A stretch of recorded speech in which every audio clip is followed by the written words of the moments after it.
Hello दोस्तों। तो स्वागत है मेरे एक और नए वीडियो में।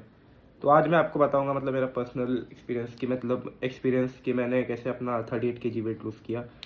तो अगर आपका भी अभी करंटली आप फैट लॉस पे हो तो और आपको रिजल्ट नहीं मिल रहा है तो हो सकता है कि आप गलत डाइट प्लान फॉलो कर रहे हो, क्योंकि मैं खुद पर्सनली 38 kg वेट लूज़ किया है।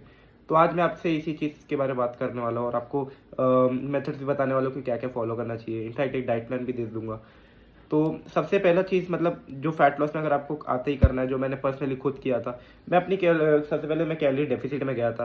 कैलोरी डेफिसिट का मतलब ये होता है कि आप जितना कंज्यूम करते हो, जितना आप क्या बोलते बर्न करते हो, उससे कम कंज्यूम करो। सिंपल वर्ड में होता है कि eat less than you burn is equal to fat loss. और दूसरी चीज़ ये होती है कि आपको जब फैट लॉस पे आते हो तो आपको अपने फूड को मेजर करके खाना चालू करना पड़ेगा, वो भी किचन स्केल मशीन पर। क्योंकि अगर आप मेजर करके नहीं खा पाओगे तो कैलोरी डेफिसिट काम नहीं करेगा। और अगर आप अज्यूम करके चलोगे कि जैसे ये फॉर एग्जांपल ये खाने में इतनी कैलोरीज है, तो इट माइट भी डिफिकल्ट होगा कि आपका जो मैक्रोज है वो करेक्ट हो भी सकता है, गलत भी हो सकता है। तो सबसे बेस्ट है कि किचन स्केल मशीन यूज़ करो। और अगर आप कुछ भी खा लो लेकिन अगर आप कैलोरी डेफिसिट में ही नहीं हो तो आपका फैट लॉस ही नहीं होगा। तो ये सब तो हो गई, मतलब फैट लॉस पे जब आप जाते हो तो ये सब इस चीज़ की बातें हो गई। तो आपको अब मैं अपना पर्सनल बताऊंगी, मतलब मैं डेली मतलब मेरा क्या खाता था, मेरा मतलब क्या डाइट प्लान हुआ करता था। तो मतलब जब सुबह उठते ही ब्रेकफास्ट में जब मेरा मील वन होता था, उसमें मैं 3 to 5 होल एग्स लेता था। कभी कभी ओट्स भी ऐड कर देता था। पर सुबह सुबह उठते ही प्रोटीन हाई रहना चाहिए, क्योंकि प्रोटीन अगर हाई रहता है तो उससे हम लॉन्ग टर्म तक फुल रहते हैं, जिससे हमको क्रेविंग नहीं होती कुछ और खाने की। तो सुबह सुबह उठते प्रोटीन लेना बहुत इंपॉर्टेंट है। तो अगर आप सुबह ले सकते हो 5 फोलेक्स आप भी ले सकते हो, या फिर आप हाई प्रोटीन ओट्स जो भी ब्रांड के आते हैं वो ले सकते हो। या फिर आप हाँ बस इतना ही, और तो क्या बोलूँ मैं, इतना ब्रेकफास्ट में इतना ही हो गया। और आप मील टू में ले सकते हो लंच में, जो कि आप ले सकते हो राइस ले सकते हो, पटेटोस ले सकते हो, मतलब वो कार्बोहाइड्रेट्स की फिलहाल बात कर रहा हूँ। तो आपको लेकिन अगर राइस भी लेना है तो आपको मेजर करके ही लेना पड़ेगा। फॉर एग्जांपल अगर रॉ राइस से कुक राइस बना रहे हो तो आपको रॉ मेजर करना पड़ेगा। अगर कुकड राइस ले रहे हो तो आपको कुकड राइस लेके उसको मेजर करना पड़ेगा। जैसे for example 200 grams cooked rice का इतना मैक्रोज है, इतना तो आपको ट्रैक करके खाना पड़ेगा। और आपको रही बात प्रोटीन के लिए, आप क्या ले रहे हो, प्रोटीन के लिए ले सकते हो बहुत ऑप्शन है, जैसे चिकन ब्रेस्ट हो गया। इनफैक्ट मैं खुद चिकन ब्रेस्ट यूज़ करता था। मैं लगभग 200 to 300 grams of chicken breast lunch में लेता था। इससे क्या है कि मतलब प्रोटीन मिल जाता था कार्बोहाइड्रेट के साथ और स्लोली डाइजेस्ट होता था। और इन सबको डाइजेस्ट करने के लिए फाइबर भी आपके लिए बहुत ज़रूरी है। फाइबर में आप ले सकते हो फॉर एग्जांपल गुआवा ले सकते हो, ब्रोकली ले सकते हो, कुकुम्बर ले सकते हो। और अगर आपको ये सब नहीं हो रहा तो सिंपल आप चिया सीड्स ले सकते हो, जिसमें बहुत दुगने अमाउंट में फाइबर होता है। तो ये हो गया आपका मील टू का बात। और इसमें आप फैट्स भी ऐड कर सकते हो, हेल्दी फैट्स जो हार्मोन्स को रेगुलेट करते हैं। क्योंकि अगर आप गेस करोगे तो फैट लॉस स्लो होगा, मेजर करो तो एक्यूरेट प्रोग्रेस होगा। इंपॉर्टेंट, सबसे इंपॉर्टेंट ऑयल भी काउंट करो। मैं इनफैक्ट खुद ऑयल काउंट करता था। ऑयल ऐसे काउंट करता था, मैं कोई स्पून वून पे नहीं करता था। मैं सिंपल जो क्रिएटिन का स्कूप आता था, क्रिएटिन का स्कूप लेके, वो 5 ग्राम्स का स्कूप होता था, उससे मेजर कर 5 ग्राम्स में समथिंग 45 to 47 कैलोरीज होती है। तो इतना ईजी होता था। तो अगर आप भी ऐसे करोगे तो आपको प्रोग्रेस 100% होगा। तो अगर आप ये कर लोगे तो आपका ये लंच हो गया कंप्लीट। और मील थ्री में जाते हैं, मील थ्री की बात करते हैं। मील थ्री में जो होता है हमारा स्नैक्स का टाइम होता है। यूजुअली इतना भूख तो नहीं लगना चाहिए आपको, लेकिन मील थ्री में अगर आपको भूख लगता है तो आप एक स्कूप वे प्रोटीन ले सकते हो।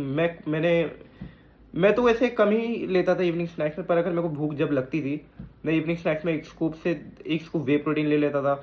और एडमामी बीन्स जो आते थे वो ले लेता था। उससे मतलब क्या है कि थोड़ी एनर्जी मिलती थी और ओवर ईटिंग कंट्रोल होता था। तो अगर आपको भी होता है तो आप भी ये सब ले सकते हो। और अगर आपको वे प्रोटीन अफोर्ड नहीं कर सकते तो आप फ्रूट्स ले सकते हो, जैसे बनाना हो गया, एप्पल हो गया।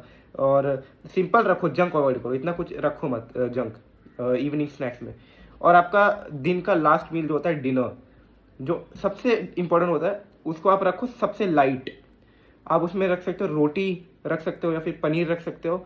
पनीर की जगह चिकन रख सकते हो, एग्स रख सकते हो। और रोटी के रिप्लेसमेंट में आप रख सकते हो राइस रख सकते हो, और ये पटेटोस रख सकते हो। हैवी कार्ब्स जो होता था मैं रात में अवॉइड ही करता था, क्योंकि उससे क्या होता था कि हमारी बॉडी को रात में मूवमेंट होता नहीं था। तो इसलिए कार्ब्स रात में मतलब कार्ब्स रखता था मैं, बट वो लिमिटेड क्वांटिटी में रखता था। इससे क्या डाइजेशन ईजी होता था, कैलोरीज कंट्रोल में रहती थी। और दूसरी बात ये है कि अगर आप आपकी जितनी ओवरऑल कैलोरीज के अगर आप अंदर ही कार्ब्स खाते हो भी रात में, तो आपका वैसे तो फैट बढ़ेगा नहीं, बट ये कि कार्ब्स तब भी लाइट रखो डिनर में, रात में यूजुअली।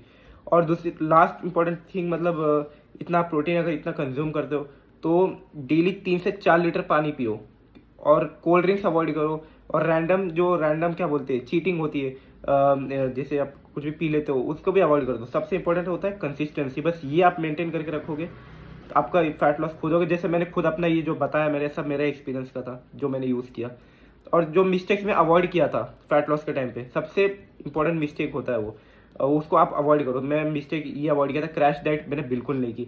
मतलब क्रैश डाइट का मतलब ये होता है कि जैसे मंथ में 6 to 7 kgs मैंने लूज कर ली, इसको बोलते क्रैश डाइटिंग। ये मैंने बिल्कुल नहीं किया। मंथ में 2 kg वेट कम करना मतलब बहुत सही रहता है। और प्रोटीन इग्नोर बिल्कुल नहीं किया। कुछ कुछ लोग होते हैं प्रोटीन इग्नोर कर देते हैं फैट लॉस के टाइम, मैंने प्रोटीन बिल्कुल इग्नोर नहीं किया। और गैस ईटिंग तो बिल्कुल नहीं की, सबसे बेस्ट गैस ईटिंग नहीं की। मैंने किचन स्केल मशीन हमेशा यूज़ किया। फिर मेरे 1 साल के जर्नी में, जितना मेरा 1 साल का जर्नी था, मैंने पूरा किचन स्केल मशीन यूज़ किया। और जो फैट लॉस होता है उसको स्लो प्रोसेस ही रहने दो, स्लो प्रोसेस होता है वो, शॉर्टकट नहीं होता। तो अगर आप ये शॉर्टकट यूज़ करोगे, जो क्रैश डाइटिंग बोला मैंने, प्रोटीन इग्नोर करना और गैस ईटिंग जो भी बोला, उसको आपको क्या बोलते हैं एकदम अवॉइड करना है। गैस ईटिंग, क्रैश डाइटिंग और प्रोटीन इग्नोर, वो अवॉइड ही करना है आपको। अगर आप ये कर लोगे तो आपका प्रोग्रेस 100% होगा। और मैंने सिंपल डाइट फॉलो करके 38 kgs लूज किया बस। इसमें कोई भी फैंसी डाइट नहीं थी, कोई भी एक्सपेंसिव फूड नहीं था। हाँ, वे प्रोटीन मैं अफोर्ड कर लेता था, पर अगर आप भी अफोर्ड कर सकते हो अच्छी बात है, नहीं तो उसके रिप्लेसमेंट में भी आप बहुत सारी चीज़ें होती है। तो इसका मतलब सिर्फ कंसिस्टेंसी थी मेरे अंदर, कैलोरी कंट्रोल और हाई प्रोटीन डाइट। और अगर मतलब बस इतना ही आपको फॉलो करना है, जो मैंने किया आपको भी सेम करना है। आपको 101% वेट क्या बोलते हैं प्रोग्रेस होगा ही होगा। तो अगर आपको ऐसे सिंपल और रियल फैट लॉस कंटेंट चाहिए तो वीडियो को लाइक ज़रूर करें और सब्सक्राइब भी कर देना, और इंस्टाग्राम पे ज़रूर फॉलो कर देना। डिस्क्रिप्शन में जाकर मेरा इंस्टाग्राम का लिंक होगा, इंस्टाग्राम का आईडी होगा, उसको ज़रूर फॉलो कर लेना। वहाँ पे मैं एक्टिव रहता हूँ। आप वहाँ पे मुझे बता सकते हैं कि आपको कैसे रिलेटेड वीडियोस चाहिए, और इनफैक्ट मुझे डीएम कर सकते हैं डाइट प्लान के लिए। मैं एक्टिव रहता हूँ हमेशा वहाँ पे, आपको इंस्टेंट मैसेज कर रिप्लाई दे दूंगा। आपको जो भी क्या बोलते हैं डाइट प्लान चाहिए रहेगा वो भी मैं दे दूंगा। तो मिलते हैं नेक्स्ट वीडियो में। कमेंट सेक्शन मुझे बताना कि आपको मतलब और कैसे टाइप के वीडियोस चाहिए, और फिर शॉर्ट्स चाहिए, मतलब आपको किस रिलेटेड, मतलब प्रोटीन कंटेंट के रिलेटेड शॉर्ट्स चाहिए या नहीं, आप मुझे कमेंट सेक्शन में ज़रूर बता सकते हैं। तो मिलते हैं।